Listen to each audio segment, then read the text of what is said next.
We're used to US stocks rallying, particularly tech stocks, so it's come as a bit of a surprise as that rally in 2023 has started to lose steam and go into reverse. So in this video we look at the reasons behind that, but also consider what might make the rally resume.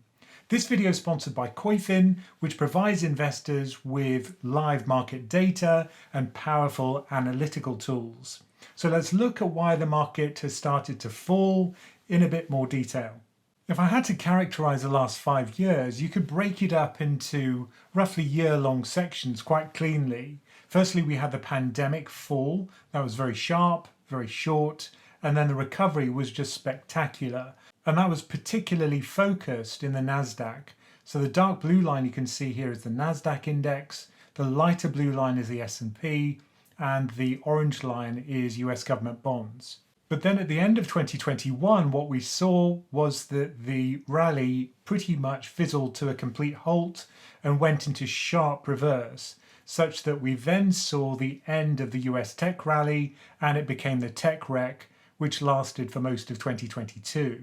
Then what happened at the beginning of 2023 seemed to be a replay of the huge bubble in tech that we saw with a slightly different narrative. This time around, it's very much focused on 8 stocks, mega cap US tech stocks, and the story this time around is about artificial intelligence. If we zoom in, you can see that the recent turnaround, although it's been quite brief, has been fairly sharp. And the question is this going to be a repeat of the tech wreck that we saw in 2022, or is it going to be a temporary hiatus and then we'll go back to this huge rally? If we drill into the components of the Nasdaq 100 tracker, these are primarily US tech stocks, which are behind the big rally that we saw year to date. You can calculate the contributions to the 34% rally broken down by individual stocks, or you can break down the contributions by sector or by industry. And what's pretty clear is that this has been a tech-driven rally as it was in 2020 and 2021, with information technology and communication services providing a lot of the impetus and those mega cap 8 tech stocks adding a lot of the contributions. So if we look at the largest 8 companies in the Nasdaq 100, and this is based on market capitalization, notice Google is repeated here, these grouped together make up 43% of the Nasdaq 100, and in terms of the contribution to the rally year to date, they made up 22% of the 34% gain. So very much concentrated in just a handful of stocks, which has got some people worried. So what we'll do in this video is to look at the evidence that markets will fall further, and that could be a repeat of the tech wreck that we saw in 2022, or whether this is going to be just a breather for markets and the very strong rally in tech is going to continue. So we'll split it up into reasons for a fall and reasons for a rally. Let's begin with reasons for a fall. Personally, I think the most important reason for a fall would be that fundamentals are just not there to sustain this rally. Remember, what pushes up stock prices over the long term is rising profits. Sometimes markets get ahead of themselves and people overpay for profits and we see valuations increase. And what we've seen over the course of 2023 is just that, a re-rating rally without profits increasing. So if we look at the year-on-year increase in profits broken down quarter by quarter, those are the blue bars, the ones we've already observed, and the ones which are forecast by analysts are shown in red. Notice that we've got 2 successive quarters. This is for Q4 of 2022 and the first quarter of this year. We've had falling year-on-year profits. Furthermore, the current earnings season for Q2 of 2023 is also forecast to be a year-on-year fall of almost 6%. So 3 successive quarters of falling profits for US stocks. Now normally that would drive markets lower, not in 2023. We've seen a big rally off the back of an earnings recession. So unless we do see a turnaround there, I think that could be a problem for this rally. Another problem is that markets are treating inflation as if it's a solved problem. However, if we look at core inflation, which is what central banks focus on, that hasn't fallen anywhere near as much. So headline inflation in the US is falling very sharply due to the fact that energy prices have fallen year on year, the so-called base effect when we compare with prices from 12 months ago. However, if we strip out the volatile components of inflation, this is energy and food, what we end up with is core inflation, which is coming down much more slowly. And that's because it's driven by wage growth and it's driven by services. And there we're still seeing very strong wage growth in the United States, very low unemployment that goes with it. So that's unlikely to move down very quickly until wage growth starts to slow. Another problem is that part of the Federal Reserve's monetary policy is to tighten credit conditions. That means it becomes more costly to borrow and more difficult to borrow. The blue line that you can see here is the cost of borrowing for a typical US company. The credit rating we're looking at is Baa from Moody's. If we compare with borrowing costs in 2021, you can see it was around 3.2%. Currently, because the risk-free rate, that's the red line you can see, and that's for US 10-year government bonds. If we add the additional credit risk spread on top of that risk-free rate, you can see that as yields have risen on US government bonds, they've also risen on corporate bonds, such that rolling over existing debt will now cost around twice as much as it did in 2021.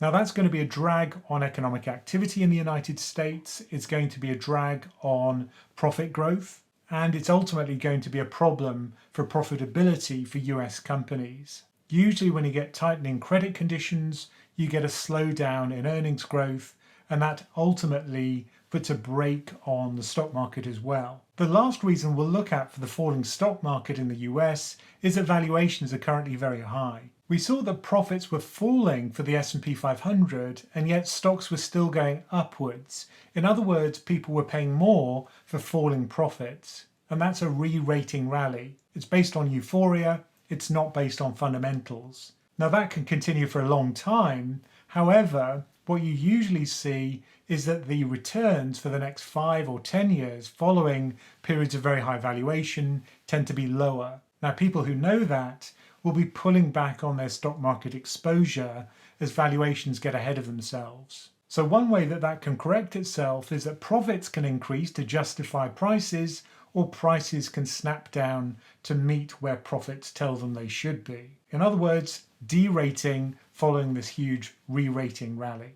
And if we look at which parts of the US market are most expensive, it's very much those growth stocks. Here I've broken it down for the Russell 2000 based on data from Yardeni. And you can see that the multiple on Russell 2000, these are small cap growth stocks, is around 34 times forward earnings, whereas value is only 17.4 times. So a very large dispersion between how much people are willing to pay for growth in small caps and value in small caps. It's nothing like the extremes we saw in 2021 when it actually went off the scale. You can see they had to truncate the scale, but it's still an extreme in valuation, and that doesn't bode well for this rally. Regular viewers will know that I'm a big fan of Koifin. It's a tool I use on a daily basis, and it's great for seeing what's going on in markets. That's why I use it in live streams, but it also has a huge amount of analytical ability built into it. I'm only scratching the surface of that in this video. Now, as a viewer of PensionCraft, there's a special offer from Koifin where you get 15% off your subscription for new subscribers. And to get access to that, just click on the link in the description beneath me. Now let's look at the reasons for a rally. Now, many people were forecasting that the Fed was going to crash the US economy by raising interest rates, tightening credit conditions, and effectively causing a big recession.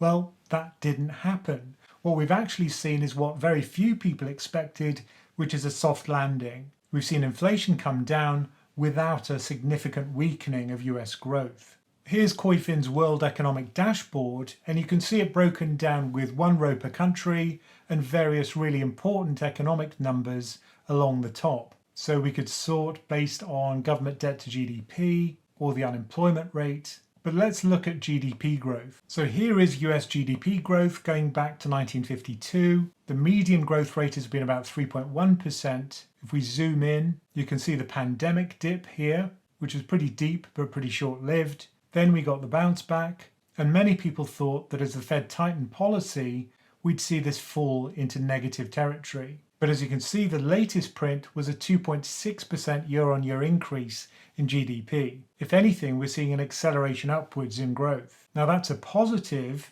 Or if we look at the US unemployment rate, that tells a similar story. If we look at the latest US unemployment rate, it was only 3.5%. To see a comparably low rate, we'd have to go all the way back to the late 60s, to my birthday in fact, which was about 40, maybe 50 years ago. So a very low unemployment rate in the US, fairly good growth, people are still spending, that's good for corporate earnings, and it's good for the US stock market. Another positive is that although the Federal Reserve has increased interest rates by over 5% since March last year, it may be close to the end of this rate increase cycle.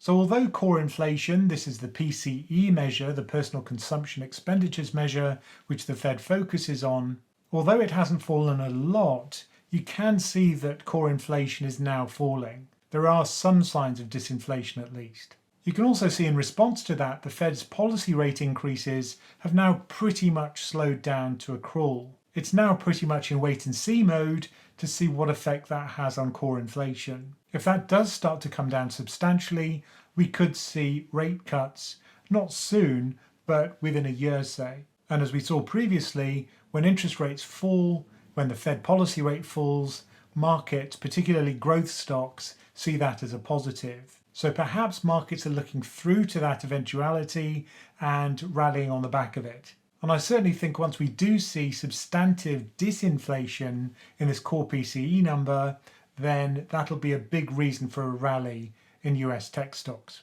Now, although we've had this 3-quarter hiatus in earnings growth, that'll probably resume, if analysts are to be believed, in the third quarter of this year. Now, the year-on-year earnings growth in Q3 is not going to be huge, just slightly positive if the broker forecasts are right at 0.2%, but that is a change of sign. And going beyond Q3, analysts are pretty bullish about earnings growth. They think it's going to increase to above 7%, then we'll get above 12% earnings growth in Q2 and Q3 of 2024. Now, markets are forward-looking, so if this comes to pass, it'll certainly be a big boost for US stocks. And it'll make valuations look less extreme. So as long as prices don't get too far ahead of themselves from here onwards, then I think we could see more upside as profits increase. The final reason for optimism, I think, in the US market at least, is that the US completely dominates the tech world.